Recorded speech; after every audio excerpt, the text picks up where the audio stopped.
Sir मोर लइका ला खांसी है। के दिन हो गए खांसी? 2 हफ्ता से ज्यादा हो गए। आई आओ। अब मोर लइका ला बुखार घलो है। के दिन हो गए बुखार है? 2 हफ्ता से ज्यादा हो गए। अरे अब कर वजनो घलो नहीं बढ़त हवय। अभी वजन कतका है? 9 किलो हवय। और के साल के लड़का है? और 3 साल के आई, हवय। एकदम कम है वजन तो।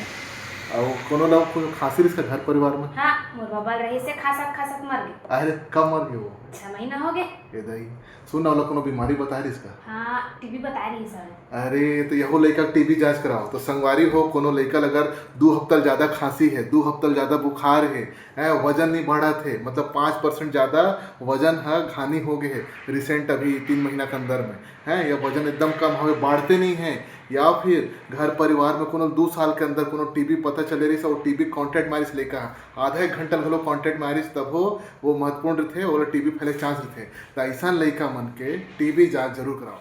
ओकर बाद डॉक्टर बताही हम मिलो आपमन आसपास के जिला अस्पताल में टीबी केंद्र खावे वहाँ पे जांच करावाओ और डॉक्टर से सलाह लेवाओ। धन्यवाद।